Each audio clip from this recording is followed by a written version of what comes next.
Here you're ready for your dose of reality.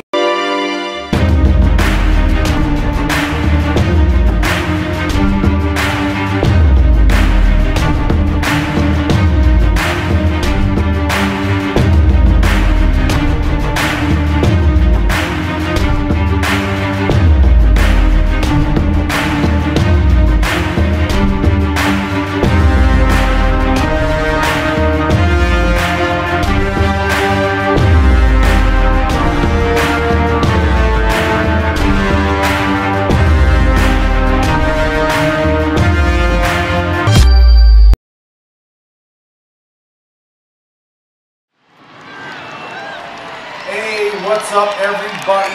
Welcome back to the Dr. Quack podcast. I'm your host, Dr. Quack. And I'm the important one, Mr. Mayhem. And by the look of your hands, boy, you have done a lot of digging trying to find the crap way out of this match. Because this show, WrestleMania IX, holy God. Yes, folks, that's what we're doing today. So did you bury the body of the guy that filmed this show or put this thing together? Is that why your hands are so messed up? Or is it just you were out there digging holes in the wall trying to get away from it, having to watch it? Oh, trust me, I tried to wash the crap off my hands on this one. This is regarded as one of the worst, if not the worst, WrestleMania ever. Yes, and as we said in our WrestleMania 8 review, the WrestleCrap website and RD Reynolds wrote a book called WrestleCrap. There are 9 photos on the cover of the WrestleCrap book.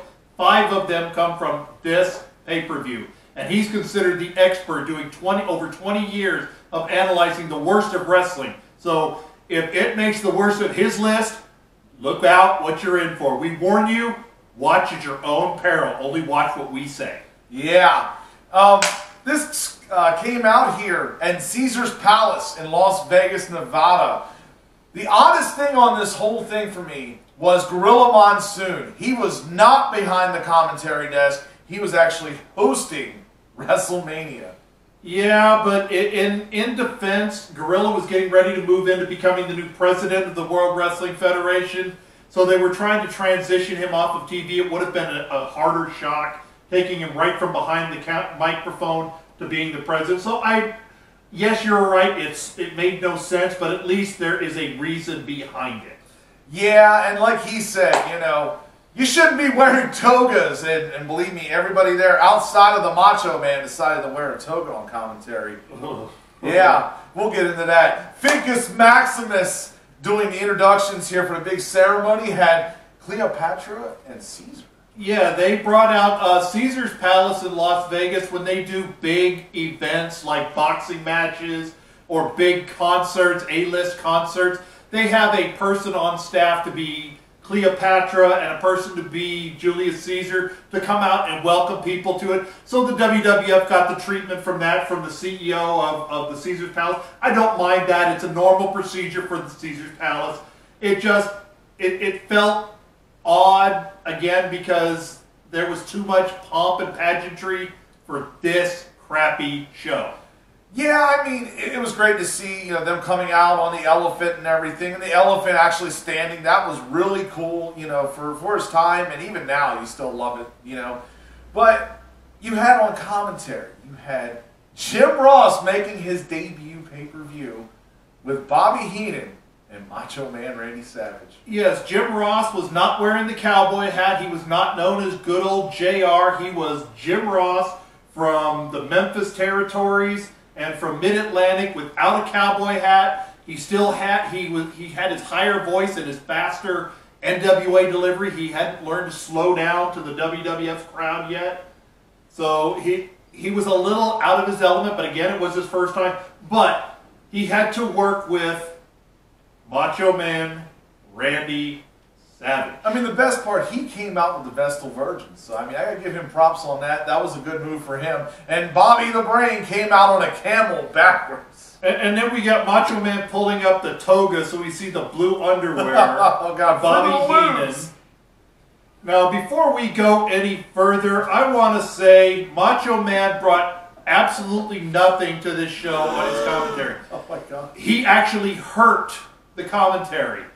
I really felt like we would have been better off with Woody There's a snake in my boots. I really felt this was Chucky with a Macho Man voice. I was getting ready to hear, he wanna play? Oh my God. Yeah, he was... He was god-awful, and he spoke up at the worst time and wouldn't shut up. He went from Coke level 3 to 5 on and off quite often in this show. Oh, man. And out there in the crowd, besides Spinkus Maximus, we had Mean Gene Okerlund and... You're funny. Pee-wee Herman Grunge Todd Pettengill. Oh, God. This guy was horrible. We have been engaged. We have been targeted by the Pettengillis. Yes, we got rid of Sean Mooney, and now we get Todd Pettengill over there with the Mania show on Saturday mornings. Oh, God damn. Pee-wee Herman's got nothing on that idiot. Yeah, let's move on from this. Please. Yeah, our first match. Shawn Michaels with Luna Vachon making her debut, taking on Tatanka. And Sherry Martel came out there. They tried to put over that Sherry Martel was just there to get a revenge on Shawn Michaels, make up with Shawn Michaels, whatever, because along the way between WrestleMania 8 and WrestleMania 9, she had become part of the clique with the Shawn Michaels, and now had been jilted, scorned, whatever. And the story they were trying to tell through the announce team and the match weren't the same. Again, as I talked about in Mania 8, if you're going to tell the story that she's the jilted lover, don't make her be Carrie. Yeah, I mean, this match here, there was two big problems. There was major botches in this match. You know, and that's not partially the workers' fault. Whoever the ring crew is here, learn to tighten ropes. Oh my God! And you know, as previous wrestlers in our career, we know about how tight the ropes need to be. All right, and one last thing we want to talk about this match. We're going to go through these matches a little bit.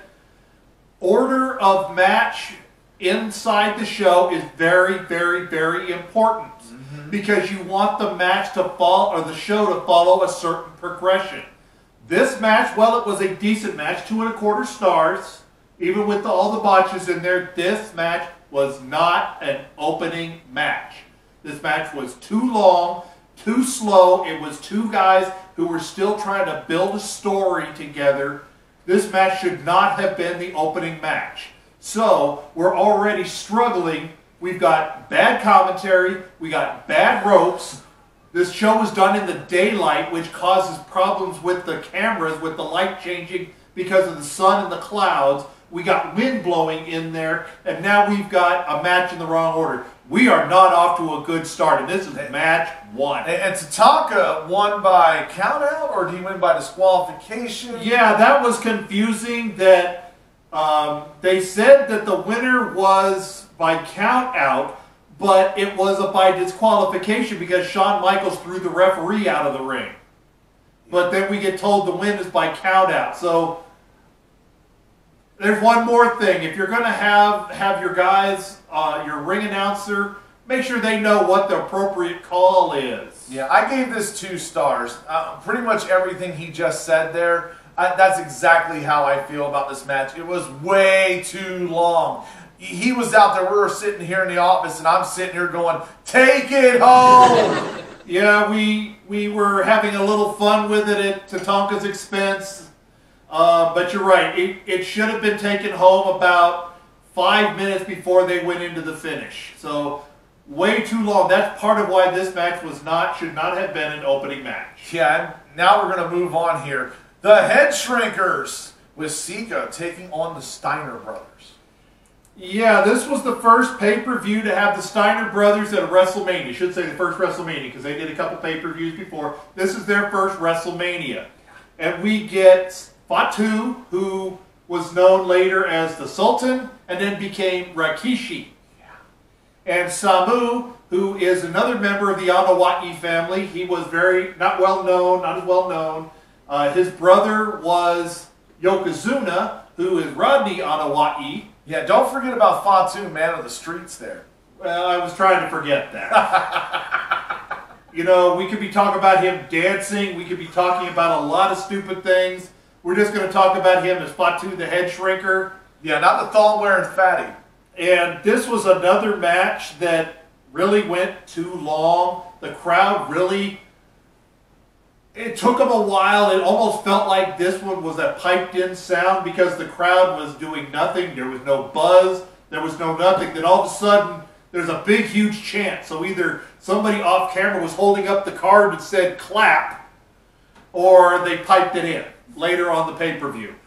But it was just way too long. The crowd really didn't care. So my response for this, it's a 2-star match, but yippee. Yeah, that's exactly what I went. And there were so many botches in this. I mean, especially with Rick Steiner. I mean, we've already witnessed in the past about he loved to take liberties on people. He couldn't do that with the Head Shrinkers. That's true because they're legitimate tough guys, Haku type people that will bite your face off. So you saw one shot and then you saw one shot get returned and Rick Steiner settled down after that. Yeah, Steiner's ended up winning that match. Let's move on here to my Quack Attack! Because I'm going to tell you, there's not a lot of great stuff on this show. But this was one of the best moments on the show. And I'm going to talk about Doink's promo. The way he delivered that. Doink the Clown did a great job. And that was Matt Bourne, by the way. He did an A+ job with that promo and even bringing up Double Vision. Yes, and Matt Bourne as Doink the Clown... I have a hit and miss with Doink the Clown. Heel Doink the Clown, the bad guy version, one of the greatest, most creative, out there gimmicks. He falls into, the heel version falls into the same realm as The Undertaker. That gimmick that shouldn't have worked, but the person behind it made it work, and it was awesome. Yes, and I loved, not, see, he had that, you know, the whole time, no. His original stuff was great. His original music, really coming out there, feeling the darkness of it. I loved it very much. And that led into Doink taking on Crush. Yeah, he's no longer Demolition Crush. He's now Kona Crush from Hawaii, which he really is from Hawaii. So that wasn't a gimmick. That's where he's really from. It's just they decided that, hey, we don't have a Hawaiian wrestler. We're going to make you a Hawaiian wrestler. And it didn't work. Crush was not that kind of person in real life, so it really didn't work. You could feel he didn't like it, but this was still a great match. This was pretty high up ranking for me. I gave it 3 stars.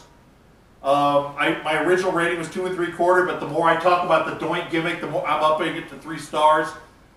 Doink the Clown basically getting his butt whooped and then pulling the surprise, the rabbit out of his hat like clowns do.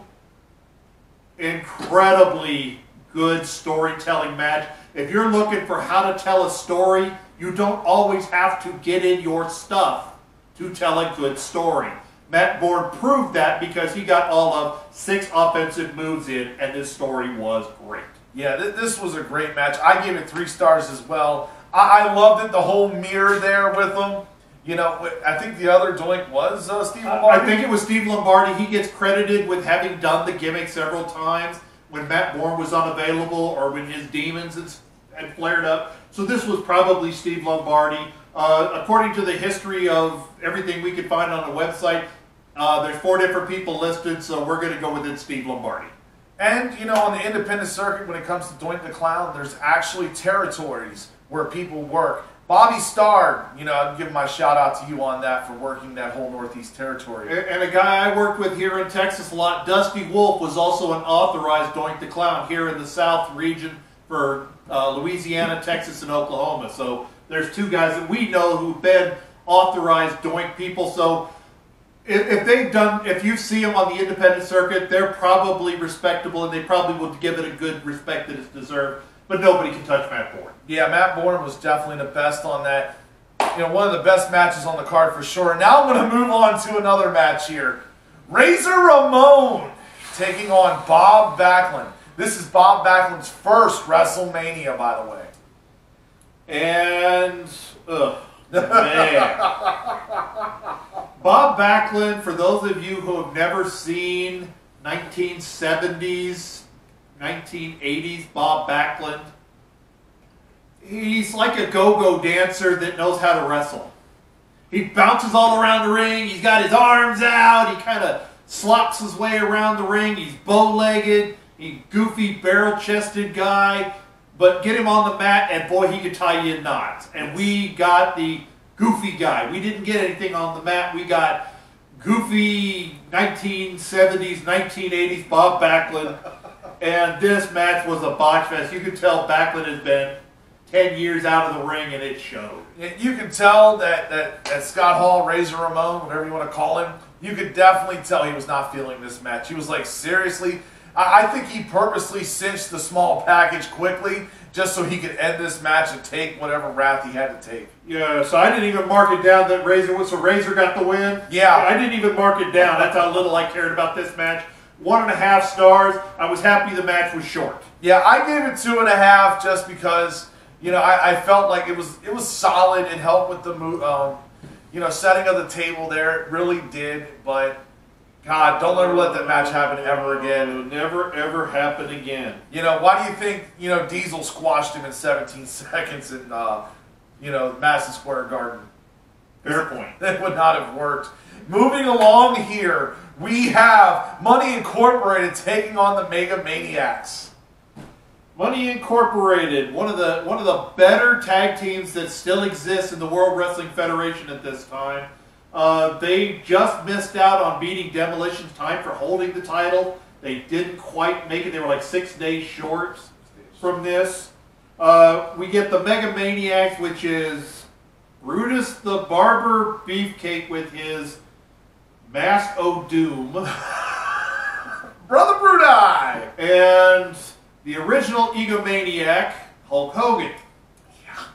So, this was a really good, strong crowd match, but the match didn't work.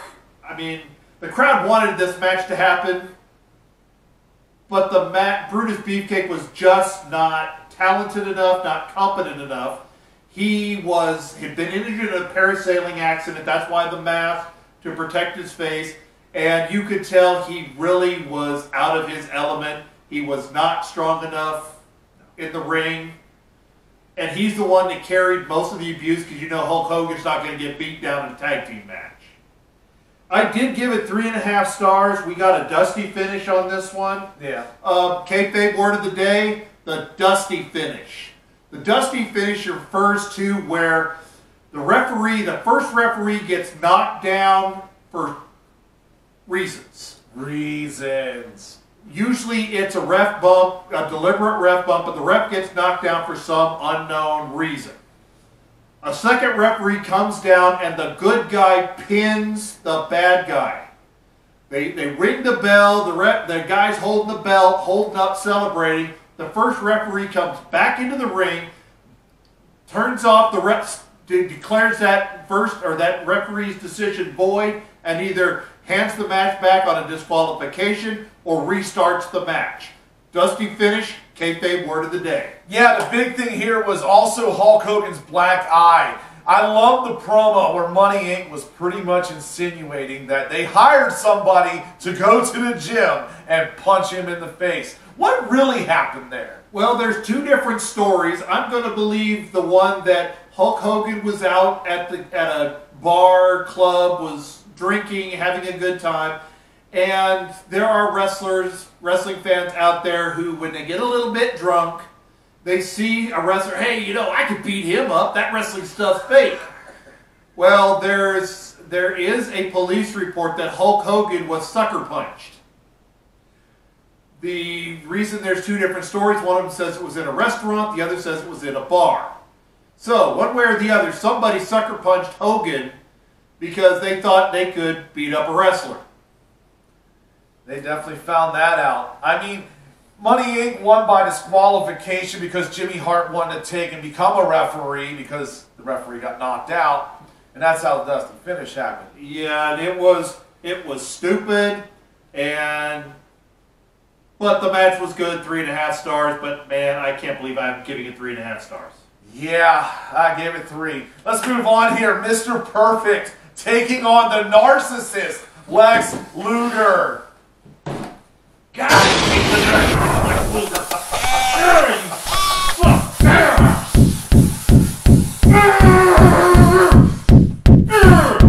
And this is for his fireworks that he had on those mirrors. But at least he had good-looking women holding those mirrors.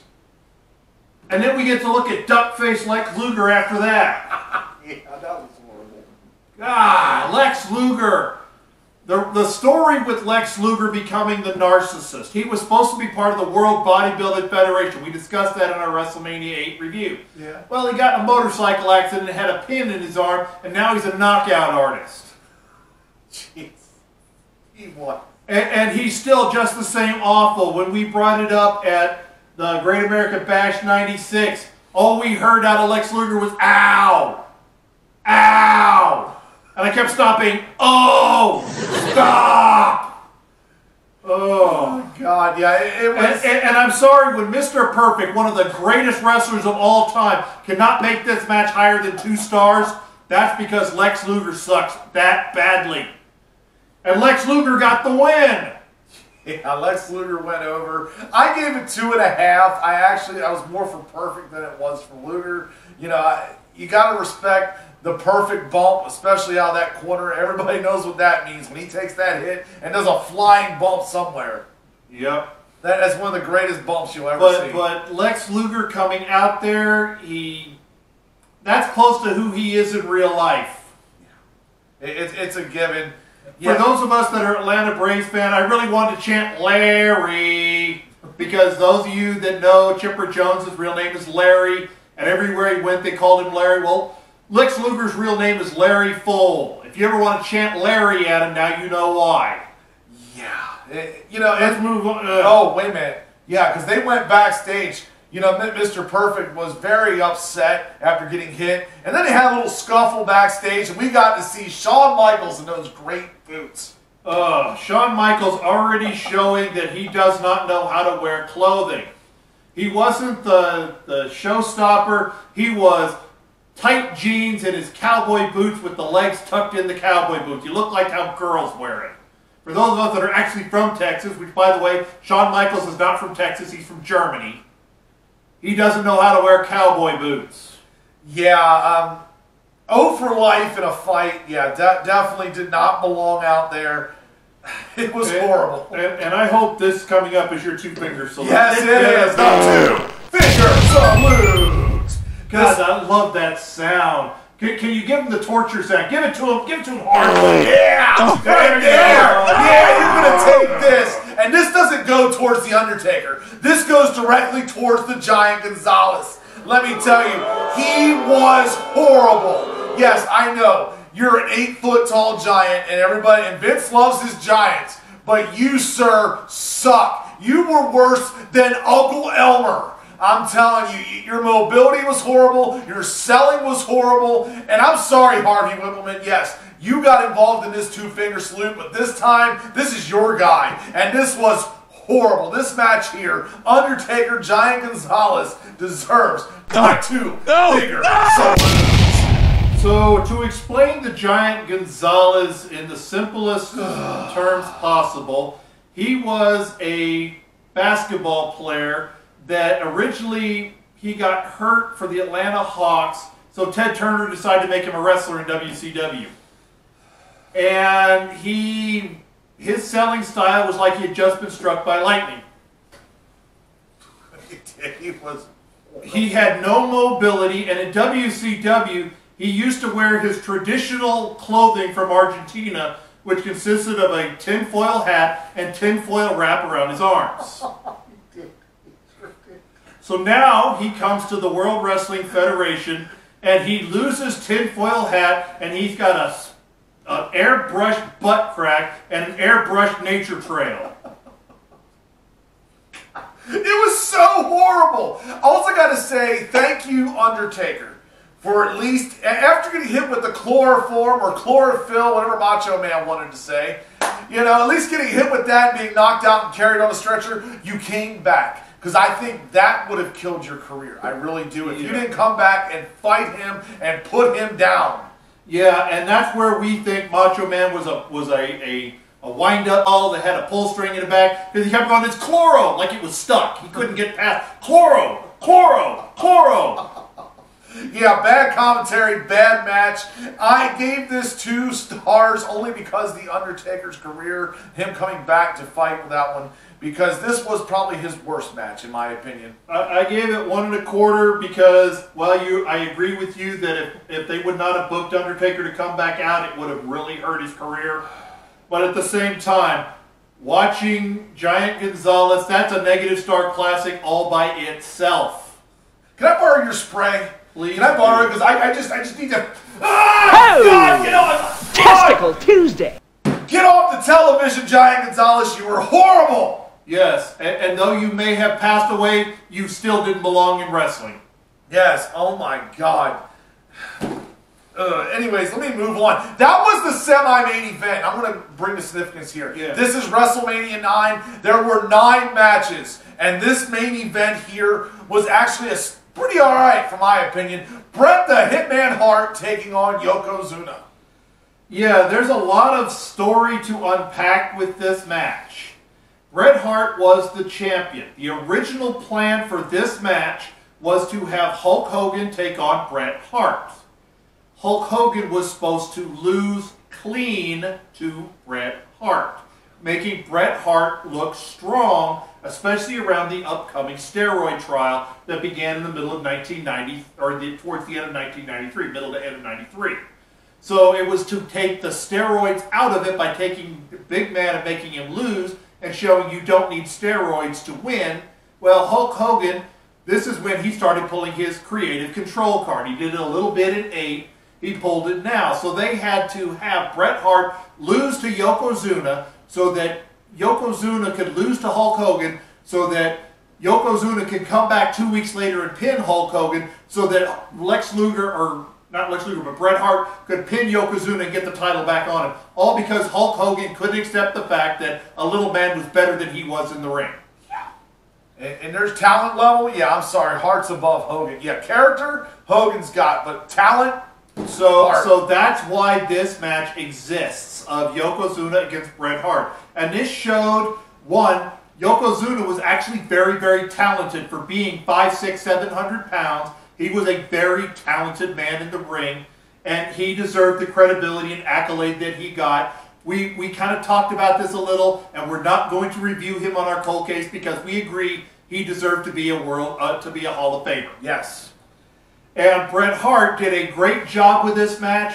Fuji's entrance and use in this match was appropriate. Yes, I loved Mr. Fuji in this match. I gave this match 3 stars. The only knock on it was that when Yokozuna, or not when Yokozuna, but when Bret Hart got hit in the face with the salt by Mr. Fuji, Yokozuna did nothing except cover him. He did not do a move of any kind to cover the salt. Yeah, I mean, this was definitely one of the better main events booked-wise. You know, I will definitely say this was better than WrestleMania 8. I was good with it. I gave it 3.5. I felt like this was good to end the show with, but it didn't end the show, did it? No, that's where we get the other half of this, that Hogan's ego, he had to leave with the title, even though he's done his 6.5 minutes of posing and ear clapping. Brother! We get Bret Hart out there selling his eyes, and Hulk Hogan comes down to complain. Oh, by the way, Hulk Hogan, who was never friends with Bret Hart, cuts a promo about how Bret Hart is a Hulkamaniac and all the little Hart Maniac brothers, and he's got Bret Hart's back, and he's gonna. Well, he comes out to complain to the referee that Bret Hart got salt thrown in his eyes. Mr. Fuji challenged Hulk Hogan to a match for the title. Hulk Hogan walks in, gets hit from behind, gets tied up by Yokozuna. Fuji throws salt, Hogan ducks, Yokozuna takes it. The big boot, the leg drop, Hulk Hogan's a 5-time world champ.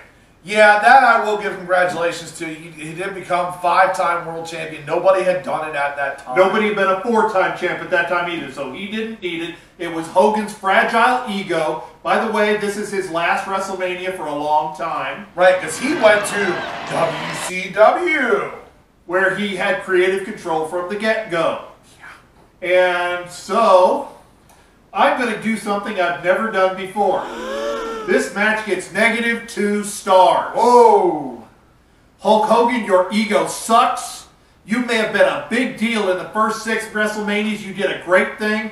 All of a sudden you realized that you were the show, which was true. You were the show, and your ego took over, and now you had to always win, always have the title. I blame you for being a large portion of why WCW failed, and a large reason why TNA is in the crapper that it is, that nobody cares about TNA. It's because of your ego, so you ruined this match. -2 stars because you should get out of wrestling. Your time has come and gone. Yeah, there's a saying in the business. The 3 things that made wrestling great: Internet, Hulk Hogan, Vince McMahon. The 3 things that killed the wrestling business: Internet, Vince McMahon, and Hulk Hogan.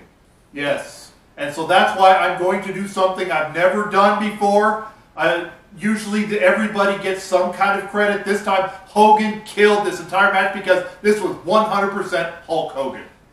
Yeah, this is one of the lowest ones. I felt this was worse than Hogan and Sid in WrestleMania 8. I gave it a ½ star. I kept it positive, but not by much, because Yoko did the job, and I felt like he shouldn't have to take this. Okay, so the only positive is that Yokozuna became a 2-time world champion because of this kerfuffle. Yeah. That I'm trying to keep from not swearing and just launching a sailor's tirade on Hulk Hogan. But I used to be a Hulk Hogan fan until I got into the wrestling business and understand how much of a cancer he actually is to the wrestling business. Yeah, and this actually leads us to the next show here, WrestleMania 10. Finally, we get to go back to a decent pay-per-view, and we get to see... I'm going to give the WrestleMania 10 a pat because it's already better. It already is a better show. Even though I don't remember watching much of this, it's been a long, long, long time. Yes. But it's got no Hogan on. It's already good WrestleMania 10. Yeah, the first one without Hogan. So tune in for that next week here. I'm your host, Dr. Quack. And I'm the important one, Mr. Mayhem, saying, remember, we're coming out with another cold case on Tori Wilson. We're getting ready to be round 4 of the champion that never was. So be sure you're liking, clicking, following, subscribing. And we got some special information of some other shows we're working with in the near future. Be watching for that. And I'm out.